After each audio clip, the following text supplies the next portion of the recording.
आपण बालाजी तांबे यांच्या श्रीराम विश्व पंचायतन या ग्रंथावर गेले 8 महिने बोलतो. त्याच्यामध्ये मागच्या भागामध्ये आपण पाहिलं की आता सीतेच्या केसांना गजरा किंवा अशा काही गोष्टी त्यांना दिसलेल्या आहेत आणि म्हणून ते शोधत शोधत पुढे निघालेले श्रीराम आणि लक्ष्मण. बालाजी तांबेंनी श्रीरामाला जाणीव म्हणजे चैतन्य आणि लक्ष्मण म्हणजेच विवेक अशी त्यांना ही रूपकं दिलेली आहे किंवा अशी कल्पना मांडलेली या ग्रंथामध्ये. आणि मध्ये त्यांना जटायू भेटलेला आहे. जटायूने त्यांना सांगितलेलं की असं असं मी रावणाला अडवलं, रावणाने सीतेला पळवून गेलेलं आहे. हा वृत्तांत त्यांना कथन केलेला आहे. आणि ते ऐकल्यानंतर रावणाच्या लक्षात आलेलं आहे की आपल्याला लढायचं आहे ते रावणाशी लढायचं आहे. आणि रावण म्हणजे मूर्तिमंत अहंकार, म्हणजे आपल्या मध्ये असणारा अहंकार हेच रावणाचं रूप आहे असं म्हटलं तरी सुद्धा चालेल. आणि सगळा वृत्तांत कसं युद्ध झालं वगैरे सगळं जटायूने सांगितलेलं आहे. आणि शेवटी त्यांनी प्राण सोडलेले त्याचं अवधोरेख केलेलं आहे त्या दोघांनी आणि ते पुढे निघालेले आहेत. पुढे निघाल्यानंतर वनामध्ये त्यांना भेटला तो कबंध नावाचा एक राक्षस. हा खरं तर तेजस्वी धनुपुत्र,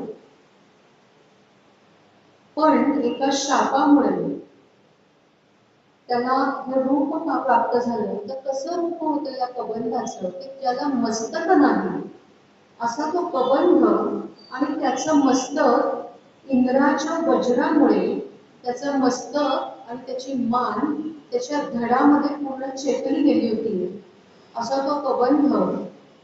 आणि त्याला त्याच्यामुळे त्याला पायही नाहीये, त्यामुळे तो एका जागी उभा आहे आणि स्वतःच्या एकदम लांबच लांब हातांनी, म्हणजे वाल्मिकी रामायणात असं वर्णन आहे की 12 योजने इतका त्याच्या हातांची लांबी होती. आणि म्हणून तो असं करायचा की त्याच्या हाताच्या कक्षेमध्ये जे कोणी प्राणी पक्षी, जे कोणी मानव, जे कोणी येतील तर ते त्यांना तो पकडायचा आणि त्यांना घेऊन टाकायचा. आता इथे मस्तकाशिवायचा धड असा जर आपण विचार केला तर मस्तकामध्ये काय असतं तर मेंदू असतो, म्हणजे बुद्धी असते.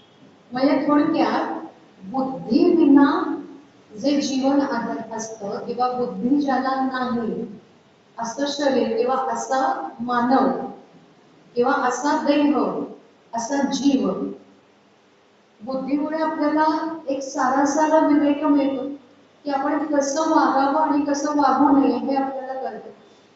जेव्हा असं शरीर प्राप्त आपल्याला होतं, म्हणजे थोडक्यात आपल्याला म्हणण्यापेक्षा जे स्वतःची बुद्धी योग्य प्रकारे वापरू शकत नाही असे जीव या कबंधासारखे असतात, जे आता आपण वृत्तपत्रामध्ये इतक्या वाईट बातम्या ऐकतो आणि इतके चुकीचे दुराचार लोकांनी केलेले ऐकतो की हा कबंधाची ही कथा ऐकल्यानंतर वाचल्यानंतर लक्षात येतं की आत्ताच्या युगातले हे जे कबंध आहेत ते कसे असतात. बालाजी तांबेंनी हेच सांगितले की हा कबंध म्हणजे जणू बुद्धिविहीन असा मनुष्य.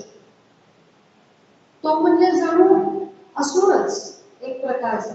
कारण बुद्धिहीन जो माणूस असतो, ज्याला काही विवेक नाही, ज्याला काही ताळतंत्र नाही, ज्याला काही मर्यादा नाही की कसं वागावं, म्हणजे मनुष्यतेच्या मर्यादा सुद्धा कशामुळे येतात तर आपल्याला जी भगवंतांनी बुद्धी दिलेली आहे आणि ती बुद्धी जेव्हा आपल्याला सांगत असते की हे बरोबर आहे, हे चूक आहे, हे पुण्य आहे, हे पुण्यदायी आहे, हे पापदायी आहे, त्यामुळे आपल्या वर्तनामध्ये जे कुंपण किंवा जी मर्यादा येते की आपण असं वागावं आणि असं वागू नये, किंवा जी चौकट आपण आपल्या वागण्याला घालून देतो ती कशामुळे येते तर त्या मस्तकातल्या बुद्धीमुळे येते. हेच आपल्याला ह्याच्यातून कळतं.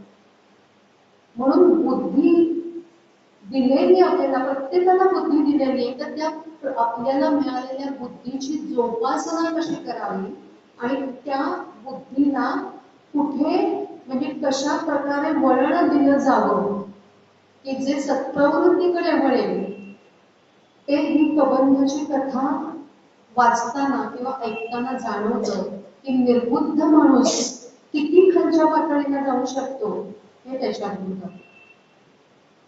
आणि या कबंधाला कळलेलं आहे की आपण जे काही आतापर्यंत जी काही कृत्य केलेली आहेत ती चुकीची आहेत हेही त्याला माहिती आहे, कारण त्याला तो शाप आहे की तू असा असा तुला म्हणजे निर्बुद्ध होशील किंवा तू फक्त तुझ्या हात तुला असे मोठेचे मोठे असतील आणि तुला तुझं म्हणजे कृत्य किंवा तुला बुद्धी म्हणता येणार नाही ते खरं तर तुला काही तरुणोपायच होणार नाही की त्या हातांनी जे काही मिळेल ते खाल्ल्याशिवाय. आणि तुझा उद्धार कधी होईल तर ते चैतन्यरूपी श्रीराम जेव्हा तुला भेटतील, जेव्हा त्यांचं दर्शन होईल आणि जेव्हा तूच त्यांना विनंती करशील किंवा तू त्यांना विनंती कर असं सुचवलेलं आहे की माझे दोन्ही हात तुम्ही छाटून टाका आणि माझं जे शरीर आहे जे अतिशय वाईट कृत्यांनी जे भरलेलं आहे असं माझं जे शरीर आहे, असा जो माझा मानव जन्म आहे तो तुम्ही माझं धड हे जाळून टाकलं, माझे हात कापून टाकले की मी याच्यातून मुक्त होईल.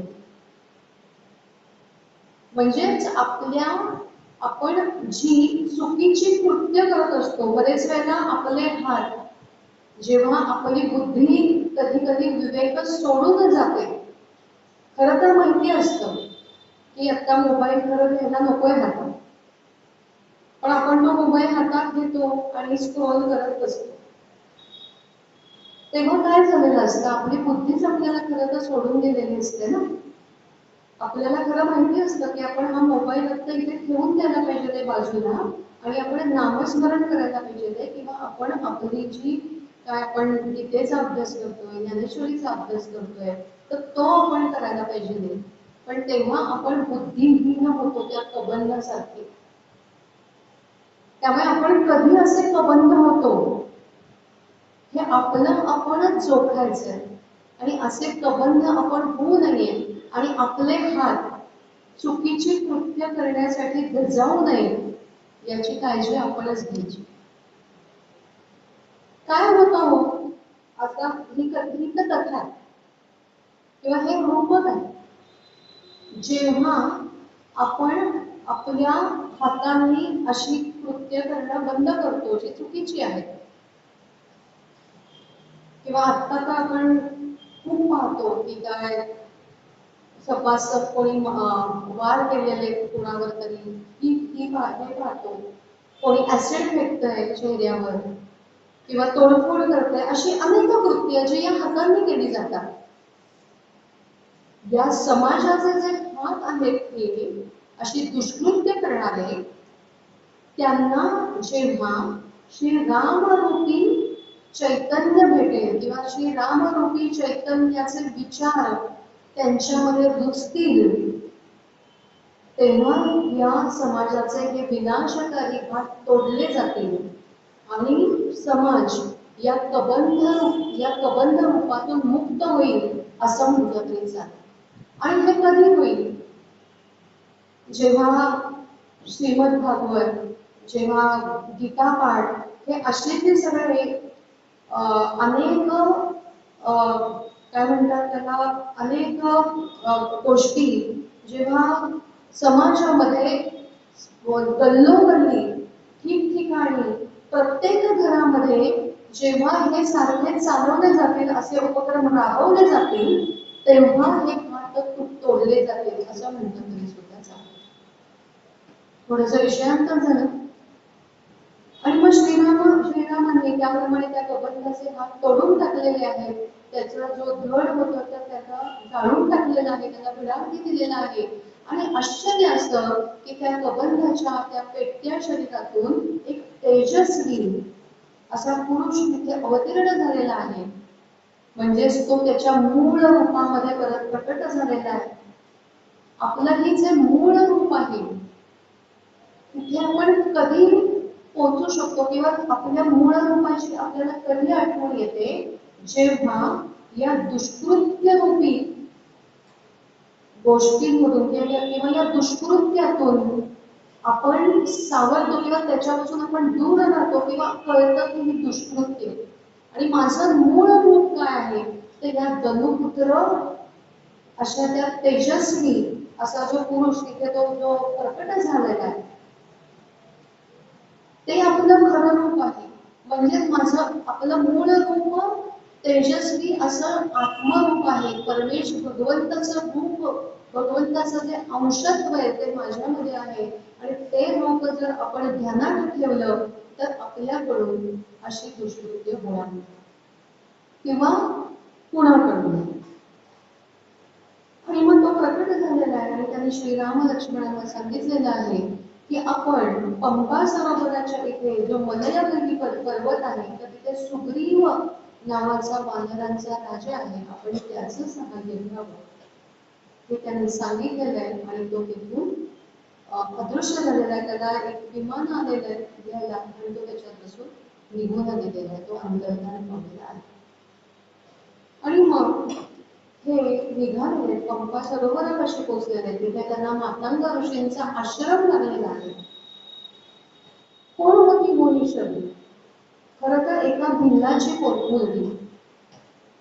असा भिल्ल की ज्याचा रोजचा दिनक्रम असाच की येणाऱ्या जाणारे जे लोक आहेत तर त्यांना लुटायचं, मारायचं, जे काही द्रव्य मिळेल त्याच्यावर आपली गुजरण करायची. अशा भिल्लाची ही मुलगी, तिला जेव्हा कळलं की आपला विवाह ठरलाय पण आपल्या विवाहामध्ये जी बकऱ्यांची पिल्लळी आहे छोटी छोटी तर ती का नाहीये, तर त्यांचा बळी दिला जाणार आहे आणि त्यांचा बळी देऊन त्यांचं भोजन सगळ्या पाहुण्यांना दिलं जाणार आहे. तेव्हा त्यांना वाचवण्यासाठी घरातून पळालेली ही मुलगी घरातून पळाली, रात्रभर चालायची, दिवस झाडावर जाऊन बसायची.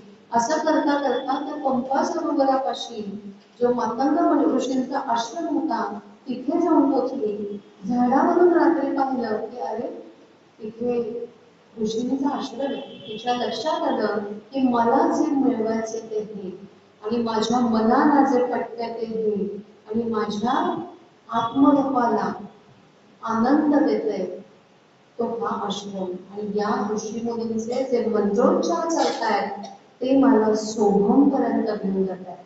खरं तर तिला यातलं काही कळत नव्हतं, पण मनामध्ये जो निर्माण होणारा अमर्ष असा आनंद म्हणजे कधीही न संपणारा असा आनंद तिला त्याच्यातून जाणवत होता आणि त्याच्यातून तिला कळलं की माझं ध्येय आहे ते मला इथे सापडेल.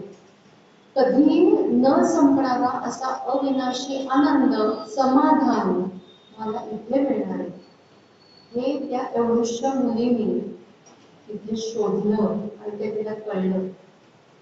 जे आम्हाला वयाची किती वर्ष झाली तरी सुद्धा कळत नाही की आपला खरा आनंद, समाधान कुठे आहे किंवा आपल्या जीवनाचं ध्येय कुठे आहे हे अजूनही आपल्याला कळत नाही. ही शबरी म्हणजे केवळ ज्ञानरूपी ज्योत असं बालाजी तांबेंनी म्हटलेलं आहे. काय गीत आहे ते आपण पाहू. त्याच्या आधी अजून थोडस बोलते मग आपण, कारण याच्यातलं जे गीत आहे गीत रामायणातलं ते जेव्हा श्रीराम शबरीच्या आश्रमात येतात तेव्हाच हे गीत आहे. पण त्याच्या आधी जे घडलं ते आपल्याला समजून घेणं आवश्यक आहे. अशी ही शबरी त्या मातंग ऋषींच्या आश्रमात पोहोचली. रात्री खाली उतरायची झाडावरून, सगळा आश्रम स्वच्छ करून ठेवायची आणि मातंग ऋषींच्या लक्षात आलं की आपल्या शिष्यांचं हे काम नाहीये, मग कोण करतंय हे शोधण्यासाठी स्वतःच्या शिष्यांना पाठवल्यावर शबरी सापडली. मातंग ऋषींच्या समोर तिला उभं केल्यानंतर थोडा कापायला लागली. मातंग ऋषी म्हणतात काय झालं बाबा, का बरं तू अशी कोण आहेस तू अशी घाबरतेस काय? तेव्हा शबरीने सगळं जे घडले होते त्यांना सांगितलं, हेही सांगितलं, मला काहीही करून त्या जीवनात मला परत जायचं आणि मला आपण शिष्टा कराल का? मी श्रीरामांचं नाव खूप वेळा ऐकलंय, मला त्यांना भेटायचंय, आपण त्यांना भेटू शकत का? तिचं हे बोलणं ऐकलं, मातंग ऋषींच्या लक्षात आलं, कुठला तरी पूर्वजन्मी अतिशय पुण्यदायी असलेला हा जीव चुकून भिल्लांच्या घरी जन्माला आला आणि आता योग्य जागी येऊन पोचला. आणि म्हणून त्यांनी सांगितलं की तू इथे राहा, एक स्वतःसाठी पोट्ट बांधून घे, आश्रमामध्ये सगळी सेवा कर. आणि एकही अक्षर लिहिता वाचता न येणारी मुलगी हळूहळू तिथले मंत्र शिकली, मंत्रोच्चार शिकली, श्री राम नाम घ्यायला शिकली. अशातच मातंग ऋषींना लक्षात आलं की आता माझी समाधी घ्यायची वेळ आली. त्यांनी शिष्यांना सांगितलं की मी आता हिमालयात जाणारे, समाधी घेणारे, तुम्हाला काही जे काही विचारायचंय ते येऊन मला विचारा. शबरी पण गेलेली, रडतीये, गुरुजी तुम्ही मला सांगितलं होतं की त्या श्रीरामांना मला भेटलं, आता तुम्हीच नाही, मला कसे काय भेटतील हो श्रीराम? मुनींनी सांगितलंय, तुला कुठे त्याची गरज नाही, ते श्रीरामच तुझ्याकडे आहे. तुला इथून कुठेही त्याची गरज नाही, फक्त तू वाट पहा. त्या श्रीरामांचं नाम घेत राहा, ते आपोआप येऊन दे. ते स्वतः तुला भेटायला येतील, ते स्वतः तुला दर्शन देतील. हे ऐकल्यानंतर शबरी अतिशय आनंदली. आणि मातंग ऋषी हे इतके उत्तम गुरु होते की त्यांनी तिला एवढं सांगितलं की श्रीराम तुला भेटायला येणार आहे, तुला दर्शन देणार आहे, पण कधी येणार आहे ते सांगितलं. आणि त्यामुळे ही शबरी आता आतुरतेने वाट बघतीये. तेव्हा वय किती होतं? फक्त 10-12 वर्षाचं वय होतं. पण प्रत्येक क्षणी एकच ध्यास की ते श्रीराम मला कधी भेटतील. आणि मी जर थोडीशी इकडे तिकडे गेले आणि श्रीराम येऊन गेले तर, म्हणून रोज त्या आश्रम सगळे शिष्य निघून गेले, कारण मातंग ऋषी निघून गेले, एकटी राहिली आश्रमात. म्हणून उठावं, रोज सगळ्या बाजूचे रस्ते स्वच्छ करावे, रोज स्वच्छ पाणी भरून आणावं, रोज तिथे फुलांची रांगोळी काढून ठेवावी, एक खडक तिने निश्चित करून ठेवला होता की इथेच श्रीरामालयांना बसवावं. आणि छान सपाट असा तो खडक होता, छान ते असं गुळगुळीत ते आसन होतं. रोज स्वच्छ पाणी भरून ठेवावं, फुलं घेऊन यावे आणि अतिशय गोड अशी फळं त्या एका टोपलीमध्ये आणून तिथे आणून ठेवावी. असं ती किती वर्ष करत असेल ना. जेव्हा श्रीराम तिला भेटले तेव्हा तिचं वय जवळजवळ 80-82 वर्ष. 14व्या वर्षापासून 82व्या वर्षापर्यंत न थकता न कंटाळता केवळ एक ध्यास घेऊन ते श्रीराम कधीही येतील म्हणून तिने झोपही सोडून दिली होती. कारण मनामध्ये हा विचार की मी झोपले आणि श्रीराम आले आणि मला जाग नाही आली का, ते निघून गेले. पूर्वी झऱ्यावर जाऊन तासनतास त्या झऱ्यावर खेळत राहणारी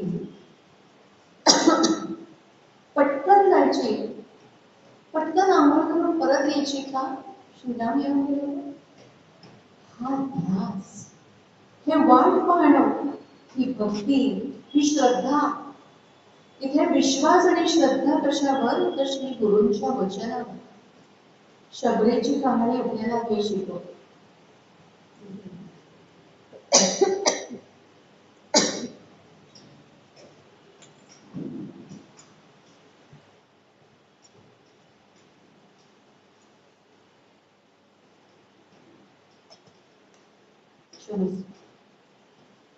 हा ध्यास आपल्याला शबरी शिकवते. आणि अशी प्रतीक्षा ती करतीये, ती इतकी श्रीराममय होऊन गेलीये, सतत श्रीरामांचं नाव आले की श्रीराम जेव्हा तिच्या आश्रमामध्ये आले तेव्हा तिला सांगायला लागलं ना की हे श्रीराम. अंतर्मनाने तिने ते ओळखलेलं. कारण इतकी श्रीरामांना न बघताच ती श्रीरामांशी एकरूप झालेली आहे. आपल्याला त्या कथेवरून आपल्याला हे शिकायचं की आपण असा ध्यास कधी घेऊ शकतो का? आपण माळा करतो, पण त्या श्रीराम रूपाची आस ते भेटावे हा ध्यास आपण नाही घेऊ शकत. आपण 10 मिनिटं सुद्धा त्या भगवंताच्या समोर कुठल्याही तीर्थक्षेत्री जा, 10 मिनिटं सुद्धा त्या भगवंताच्या समोर स्वस्थ नाही बसू शकत. कोणाच्या तरी गप्पा मार किंवा आता 1-2 मिनिटं भगवंताकडे बघत बसतो आपण, नाही असं नाही. पण मग आता बाहेर जाऊन आता इकडे जाऊया, इकडे काय आहे बघूया, त्या बाहेरच्या दुकानांमध्ये बघूया काय काय आहे, काही विकत घेता येतंय का, किंवा बरोबर जे कोण आले त्यांच्याशी गप्पा मार, त्याच्यात आपला वेळ जातो. तर शबरीच्या कथेवरून आपल्याला हे शिकायचंय. आणि म्हणूनच बालाजी तांबे सांगतायत की शबरी म्हणजे जणू ज्ञानाचं प्रतीक, आणि कबंधाला जाळणं याचा अर्थ ते सांगतात की जणू कर्मबंधनं जाळून टाकली आहे. आणि आता म्हणून श्रीरामांना मिळणार आहे ते ज्ञान, म्हणजेच त्यांना भेटणार आहे ती शबरी. शबरी काय म्हणते बघा, धन्य मी शबरी रामा, धन्य मी शबरी श्रीरामा, लागली श्री चरणे आश्रम, चित्रकूटा हे चरण लागता, किती पावले मुनी मुक्तता. म्हणजे तिच्याकडे उपजत ज्ञान आहे असं ते बालाजी तांबे म्हणतात हे याच वाक्यावरून. आपण मागच्या जेव्हा आपण पाहिलं की श्रीराम सगळ्या चित्रकूटावर फिरत होते वेड्यासारखे, सीते हाय सीते कुठे आहेस कुठे आहेस असा विलाप करत होते, सगळ्या झाडांना वेलींना सगळ्यांना आलिंगन देत होते. तेव्हा आपण हे पाहिलंय की त्यांच्या पदस्पर्शाने त्यांच्या आलिंगनाने तिथे जे ऋषी मुनी होते तर त्यांना ते मोक्ष मिळवून देत होते, मुक्ती मिळवून देत होते. आणि शबरी खरं तिकडे गेली का? नाही, शबरीला हे काही माहित नाहीये. पण शबरीला हे ज्ञान का तिला हे ज्ञान आहे? कारण ती श्रीरामांशी जणू एकरूप झाली. श्रीराम जे जे करतायत, जे जे वागतात त्यांच्या चरित्रामध्ये, त्या चरित्राशी ती एकरूप झाली आहे. म्हणून ती हे म्हणतीये की चित्रकूटा हे चरण लागता, किती पावले मुनी मुक्तता, वृक्षातळीये या थांबा क्षणभर, करा तुईला क्षमा. म्हणजे खरं तर इतकी मोठी भक्त आहे ती, इतकी मोठी तपश्चर्या तिने केलेली आहे, पण तरी म्हणताना काय म्हणते, करा तुईला क्षमा. स्वतःला वेडी म्हणते. असा वेळच लागायला लागतो. तुकाराम महाराज त्यांच्या एका अभंगात म्हणतात, वेडा झाला वेडा झाला तो तेव्हा ते भगवंताला वेडा झाला म्हणतात बरं का. भगवंत कशासाठी वेडा होतो तर या वेड्या भक्तांमुळे तो वेडा होतो. त्याला वेळ लावणारे कोण आहेत? ज्ञानी नाही.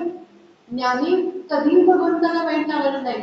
वेळ लावणारे फक्त हे असे वेडे भक्त आहेत की जे त्या नाम स्मरणामध्ये, त्या श्रीरंगाच्या रूपामध्ये देवभान विसरून नाचत असतात आणि पूर्ण वेडे होतात. ज्यांना स्वतःला पण ते विसरून जातात, अशा वेड्यांसाठी श्रीराम ते श्रीकृष्ण धावून येतात. तसे श्रीराम आलेले आहेत. म्हणून ती म्हणते की मला वेडीला क्षमा करा तुम्ही. या चरणांच्या पूजेकरिता नयनी प्रकटल्या माझ्या सरिता. म्हणजे तिच्या असं वर्णन आहे वाल्मिकी रामायणात की जेव्हा तिने पाहिलं की 2 अशा त्या सावळ्या आकृती येतात तिच्या आश्रमाकडे, तेव्हा अंतर्ज्ञानाने तिला कळलेलं आहे की श्रीराम येत आहेत. ती धावत धावत आलेली आहे. वय किती आहे? 82. धावत धावत आलेली श्रीरामांच्या इथे त्यांच्या चरणांवर कोसळली आहे आणि डोळ्यातून अविरत अश्रूंच्या धारा वाहत आहेत. आणि आपल्या अश्रूंनी श्रीरामांच्या पायांना स्नान घालते, चरणांना स्नान घालते. उठते, श्रीरामांच्या मुखाकडे बघते, परत श्रीरामांच्या चरणाशी कोसळते, परत बघते, परत श्रीरामांच्या चरणांवर माथा टेकवते. म्हणजे तिला मी काय करू काय नाही अशी तिची अवस्था झाली. भाव विभोर अशा अवस्थेत ती आहे. पदप्रक्षालन करा विस्मरा प्रवासातल्या श्रमा. आपण पाय धुवून घ्या. प्रवास तुम्ही अनेक दिवस चालताय, रानावनातून फिरताय, आपण थोडा विश्राम करा. आपण थोडेसे हातपाय धुवून घ्या. इथे बालाजी तांबे कटाक्षाने सांगतात की इथे तिने जी सूचना केलेली आहे की पदप्रक्षालन करा विस्मरा प्रवासातल्या श्रमा, हे फक्त एक साधं वाक्य म्हणून घेऊ नका. तर ते म्हणतात हातपाय धुण्याने शारीरिक आणि मानसिक थकवा जातो, मनाला तजेला येतो, गात्र सुखावतात, स्वच्छता प्राप्त होते. म्हणून आयुर्वेद शास्त्राप्रमाणे कुठल्याही चांगल्या किंवा पवित्र गोष्टी करता, म्हणजे पवित्र गोष्ट करायची, एखादं चांगलं कार्य करायचंय, तर तेव्हा अवश्य अंग म्हणजे स्वच्छ स्नान करावं, हातपाय धुवावे असं त्यांनी सांगितलं. मग ते देवदर्शन असो, ज्ञानदर्शन असो किंवा अन्नग्रहण असो, तर तेव्हा हातपाय जरूर धुवावेत असं बालाजी तांबे सांगतात. आता ते इथे सांगतायत की शबरीनी जे अनेक वर्ष ज्ञान मिळवलेलं आहे. आता आपल्याला असं वाटेल की बालाजी तांबे असं कसं बोलतात, म्हणजे आपण जेव्हा ऐकतो तेव्हा शबरीने असं ज्ञान मिळवलंय असं कुठे आपण म्हणजे आपल्याला लक्षात येत नाही किंवा आपण कुठे ऐकलेलं नसतं. पण बालाजी तांबे इथे प्रकाशाने सांगतात की तिने अनेक वर्ष ते ज्ञान मिळवलंय. ते ज्ञान श्रीरामाकडून मिळवायचंय, त्यामुळे त्यांनी ताजतवानं व्हावं असं शबरी त्यांना सुचवलं. आता शबरी ज्ञान स्वरूप कशी, तर इतके वर्ष तिने जी प्रतीक्षा केलेली आहे, इतके वर्ष तिने जो ध्यास धरलेला आहे, इतके वर्ष तिने जी त्या अरूपाची सेवा केलेली आहे, हे अरूपच आहे. तिला श्रीराम अजून भेटलेले नाहीये, पण ते श्रीराम नक्की येणार आहे. तेव्हा तिने या तपातून अनेक वर्ष तिने त्यांच्या येण्याच्या म्हणजे आज येतील, उद्या येतील, कधी येतील, मी तयार असलं पाहिजे.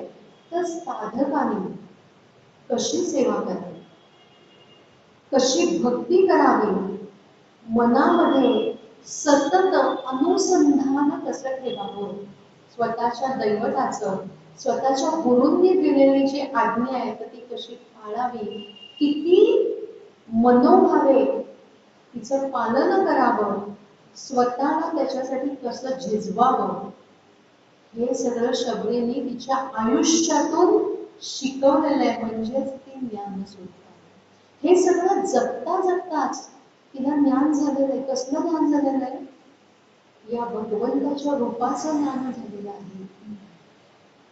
म्हणून सांगितलंय की ज्ञान स्वरूप शबरी आता चैतन्याला भेटणार आहे. म्हणजे थोडक्यात बालाजी तांबे म्हणतात, थोडक्यात ज्ञान आता चैतन्यामध्ये एकरूप होण्यासाठी सज्ज झालेलं आहे असं बालाजी तांबे सांगतात. पुढे ती म्हणते गुरुसेवेतच झिजले जीवन. पहिल्यांदा काही वर्ष गुरुसेवा केलेली तिने आपल्याला माहिती, आणि नंतरही आता गुरुसेवेतच झिजले जीवन. मग पुढे कुठे गुरुसेवा केली, गुरु तर गेले होते, पण गुरूंच्या वचनावर विश्वास ठेवून त्याप्रमाणे वर्तन करणं ही पण एक प्रकारची गुरुसेवाच आहे. आणि आपल्या जीवनात जर आपण बघितलं तर आपण बरेच वेळेला कोणाचा तरी अनुग्रह घेतो, आपल्या गुरूंचे ग्रंथ वाचतो, किंवा आपल्याकडे लिहिलेलं पण असतं की हे करा ते करा वगैरे वगैरे सगळं, पण ते आपण तेवढं पाळतो असं नाही. तर आपल्याला ते गुरु ठीक आहे, गोंदवलेला जाऊन आपण अनुग्रह घेतला किंवा अक्कलकोटचे स्वामी आपले गुरु आहेत, पण आपण फक्त त्या दिवसापुरतं जेव्हा आपण गोंदवलेला जाणार, जेव्हा अक्कलकोटला जाणार, जेव्हा शेगावला जाणार, त्या दिवसापुरतं आपल्याला त्यांची आठवण असते. पण बाकीच्या वेळेला त्यांनी आपल्याला जी काही साधना करायला सांगितलेली आहे तर ती आपण सगळ्या आपल्या प्रपंचामध्ये अडकून विसरून जातो किंवा करायची म्हणून कशी कशी करतो. ही गुरुसेवा जी शबरीने केली ती गुरुसेवा, त्यांच्या वचनावर आढळलं विश्वास ठेवून तिने ही जी तपस्या केलेली आहे. म्हणून ती म्हणते की गुरुसेवे कसं झिजले जीवन, विलेपनार्थे त्याचे चंदन. गुरुसेवेच्या सहाणेवर माझं जीवन मी झिजवलंय आणि त्याचं चंदन मी आज तुला लावते राहा. रोमांचाची फुले लहडली वढल्या देवद्रुमा. ती स्वतःची स्थिती सांगते की हे श्रीरामा, मी तुला पाहिलं, तुझं दर्शन झालं आणि या शरीरावर असे रोमांच उठलेले. माझा देह आज 200 वर्षाचा आहे, तो वटलेला आहे, त्याला सुद्धा आज पालवी फुटली तुझ्या दर्शनात. पुढे ती म्हणतीये निज ज्ञानाचे दीप चेतवून करीते अर्चन आत्मनिवेदन. आत्मनिवेदन नावाची एक भक्ती सांगितलेली आहे आपल्याला प्रल्हाद महाराजांनी. ती भक्ती आता ती करते की तिच्या मनामध्ये जे जे काही आहे ती त्या भगवंताला सांगते. निज ज्ञानाचे दीप चेतवून, मी आतापर्यंत जी काही साधना केलेली आहे, जी तपस्या केलेली आहे, तुझी वाट पाहिली आहे, प्रतीक्षा केली आहे, त्यांनी मला जे ज्ञान झालेलं आहे ते ज्ञान मी तुला आता सांगतेय किंवा तुझ्यापुढे प्रतिपादन करतेय. अनंत माझ्या समोर आले लेवुनिया निलिमा. आपल्याला माहिती भगवान श्रीरामांचा जो रंग आहे तो निळा आहे, म्हणून लेवुनिया निलिमा. कधी म्हणते शब्द फार सुंदर आहे तो. नैवेद्याने काय देऊ, नैवेद्यापण काय देऊ मी, प्रसाद म्हणून काय घेऊ मी. आज चकोरा घडी पातळी भुके जणी पौर्णिमा. काय शब्द आहे. नैवेद्याने काय देऊ म्हणजे मी तुला देण्यासारखं आणि तू मला देण्यासारखं खरं तर काही उरलंच नाहीये.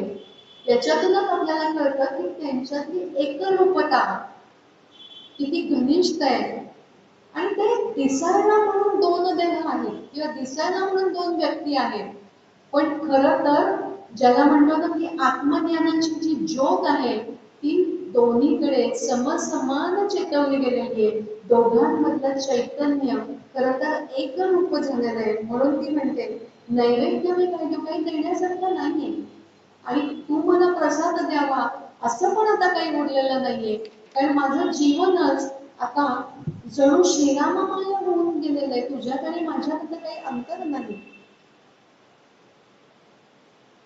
कारण साक्षात चैतन्य शबरीच्या घरामध्ये आलेलं आहे आणि शबरी स्वतःला आता तिला श्रीरामांमध्ये समर्पितच करून टाकायचे. ती त्याच्यासाठी आतुर झालेली आहे. सेवा देवा कंदमुळेनी पक्व मधुरशी बदली कळली. वनवेलींनी काय वाहणे वा, वनवेलींनी काय वाहणे याविन कल्पद्रुम. अहो श्रीरामा, आपण कल्पवृक्ष आहात साक्षात, मी तर वनवेल आहे. ही जी कंदमुळं मी आणली, ही जी फळं आणलेली आहे ती आपण सेवन करावी, ती आपण ग्रहण करावी. एखादी वनवेल एखाद्या कल्पवृक्षाला याच्याशिवाय काय देऊ शकणार. म्हणजे इथे इतकी ज्ञानी आहे, इतकी तपस्वी आहे, पण तरीही तिच्यामध्ये जी लीनता आहे, जी नम्रता आहे, तिला कुठेही मी एवढी प्रतीक्षा केली, मी इतके दिवस थांबले, मी इतके दिवस हे सगळं करत राहिले, याचा कुठेही अहंकार नाही. हे खूप महत्वाचं आहे. जो अहंकार आपल्याला छोट्या छोट्या गोष्टीतून होतो तो तिने स्वतःच्या उदाहरणाने असा मोडून काढलेला. क्षते खगांची नव्हे तर देवा, मीच साखीला स्वये गोडवा. कुठेही खोटेपणा नाहीये. स्पष्टपणे सांगते की ही जी क्षत आहे, हे जे व्रण दिसत आहेत त्या फळांवर, तर ती म्हणजे पक्षाने टोची मारलेत म्हणून नाहीये, मी स्वतः चाखली आहेत. म्हणजे जे खरे असतात, ज्यांच्यामध्ये जे सत्यव्रत असतात, म्हणजे खरे तपस्वी लोक कसे असतात की ज्यांच्या मनामध्ये एक आणि ओठांवर एक असं कधी नसतं. ती स्पष्ट सांगून टाकते. गोड तेवढी पुढे सेविली हसवानच रक्तिमान, का सौमित्री शंकित दृष्टी. लक्ष्मणाला बजावून सांगते बघा, का सौमित्री शंकित दृष्टी, अभिमंत्रित ती नव्हे तर उष्टी. या वदनी तर नित्य नांदतो वेदांचा मधुरिमा. कारण लक्ष्मणजींचं लक्ष आहे सगळीकडे. लक्ष्मणजी असे की जे श्रीरामांना नेहमी सांभाळतात, त्यांची काळजी घेणारे असे ते आहेत. त्यांना तो रोल आहे ना. कारण आणि शबरीने ती फळं दिल्यानंतर वाल्मिकी रामायणात असा स्पष्ट उल्लेख आहे की आपण नेहमी म्हणतो की शबरीची बोरं, शबरीची बोरं. तर आपण म्हणतो की नाही, एखादा कोणी घरी आलं तर काय माझी गरिबाचे आपले भाजी भाकरी खा, माझ्याकडे या गरिबाची भाजी भाकरी खा, असे आपले शब्द असतात. पण आपण कोणी पाहुणे आले तर भाजी भाकरी देतो का? आपण छान काहीतरी तयार करून देतो की नाही.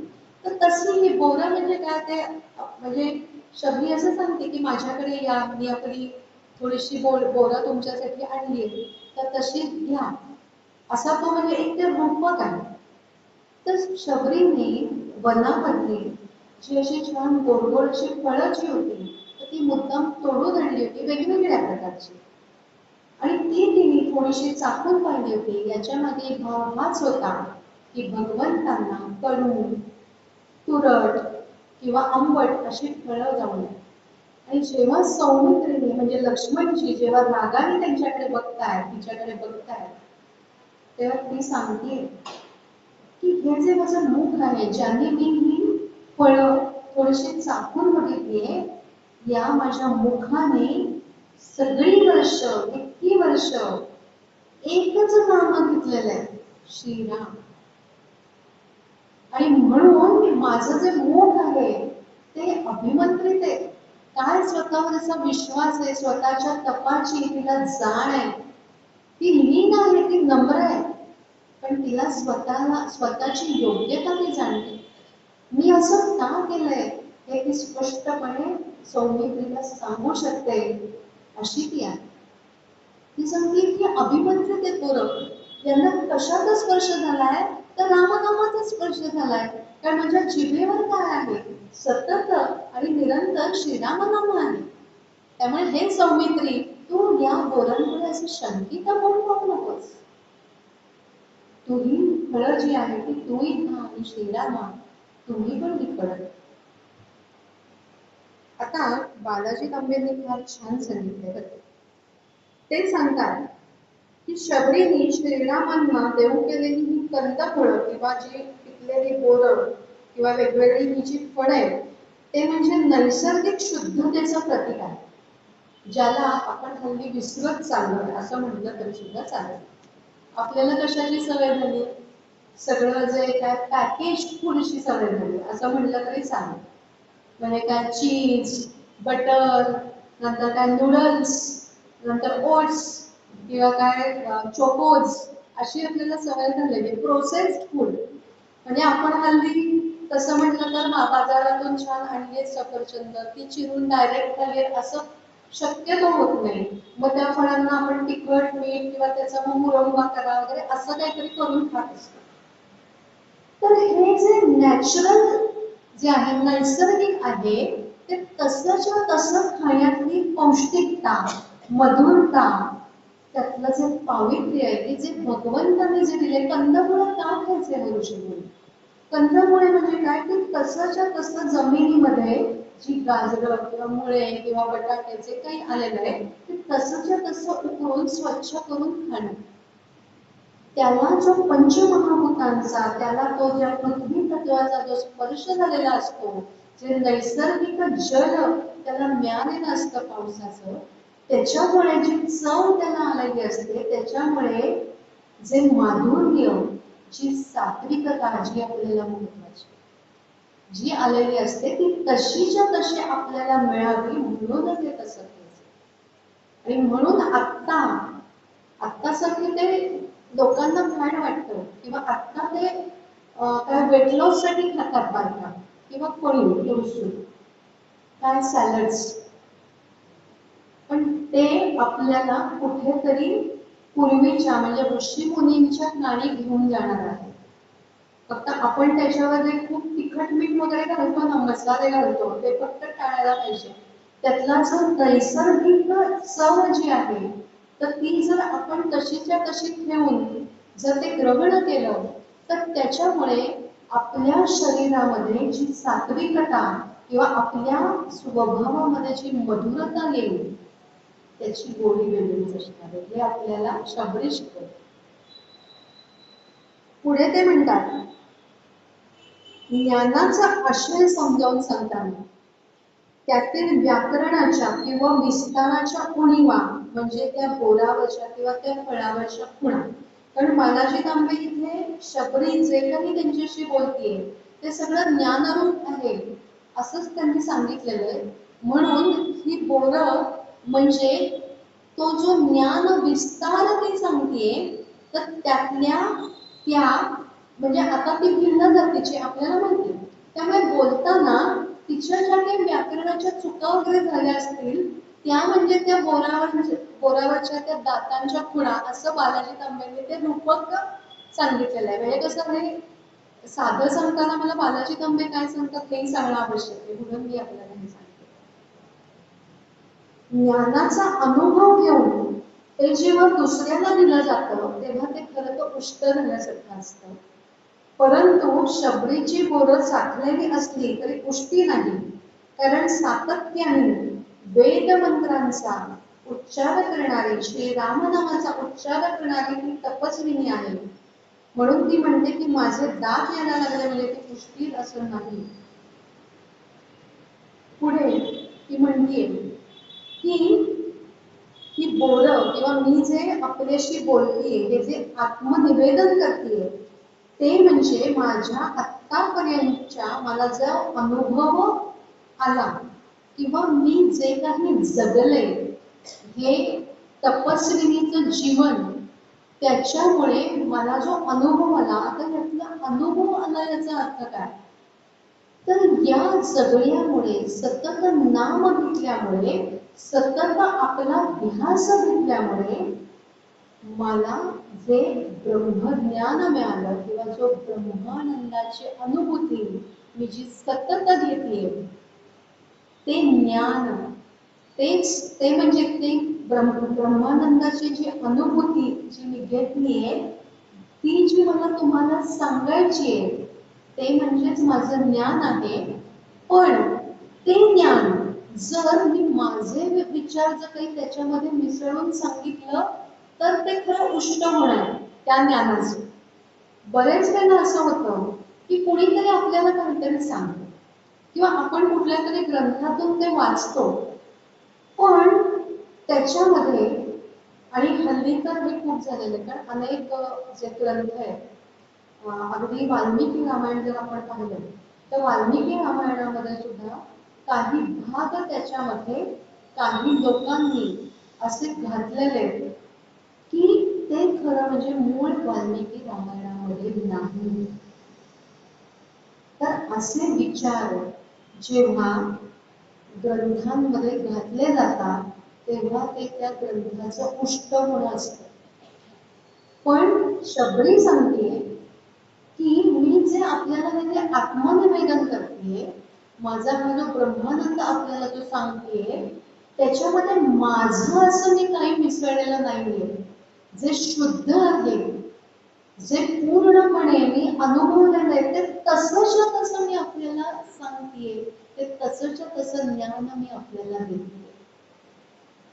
म्हणून म्हणजे इथे उष्ट्या बोरांची तुलना उष्ट ज्ञान याच्याशी बालाजी तांबेंनी केली आहे. तर ते कसं हे मी आपल्याला म्हणजे समजावण्याचा प्रयत्न केला. तर म्हणून हे श्रीरामा मी हे जे ज्ञान आपल्याला देते ते पूर्णपणे खरं आहे, सत्य आहे, असं सत्य मी आपल्याला प्रतिपादन करते असं ती सांगते. पुढे ती सांगते की आता आपण मला भेटला, आपण मला दर्शन दिलं तेव्हा माझं जीवन कृतार्थ झालं. कारण माझ्या जीवनाचं असलेपण, माझ्या जीवनाचं जे जगणं होतं किंवा मला जे जगायचं होतं ते केवळ आणि केवळ तुमच्यासाठीच होतं. तुम्ही तुमचं दर्शन व्हावं यासाठीच माझे श्वास चाललेले होते. आता आपण भेटला आता माझ्या जीवनाची इति कर्तव्य झाली, आता माझ्या जगण्याचं काही प्रयोजनच उरलेलं नाहीये.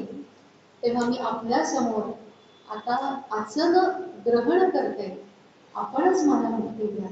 आणि श्रीरामांनी फक्त तिच्या माथ्यावर हात त्यांचा वरद हस्त ठेवलेला आहे आणि शबरीच्या शरीरातून ज्ञान म्हणजे अग्नी प्रज्वलित झालेला आहे आणि ती त्या अग्नीमध्ये ती म्हणजे पूर्णपणे अंतर्धान पावलेली आहे. स्वतःच्या शरीरात तिने तो वन्ही चित्रवलेला आहे आणि त्याच्यामध्येच ती म्हणजे आणि मग ती तिथून म्हणजे निघून गेलेली किंवा अंतर्धान पावलेली असं वाल्मिकी रामायणामध्ये वर्णन आहे. आत्ताच हे जे काय म्हणतात त्याला शबरी चरित्र होतं किंवा हे जे गीत होतं, जो भाग होता, तर तो तेवढ्या काय म्हणतात तेवढं सांगण्यासारखा होता, म्हणून आज हा एकच गीत आपण संपवलेला आहे. पुढचा भाग आपण आता 20 मेला आहे पुढचं, तर त्या दिवशी पाहूया. आत्ताच जे काही निरूपण झालं तर त्याच्यामध्ये काही चुका झाल्या असतील तर त्या माझ्या होत्या, त्याच्यासाठी श्रोत्यांनी क्षमा करावी. जे उत्तम होतं ते माझ्या गुरूंचं. श्रीकृष्ण शुभ.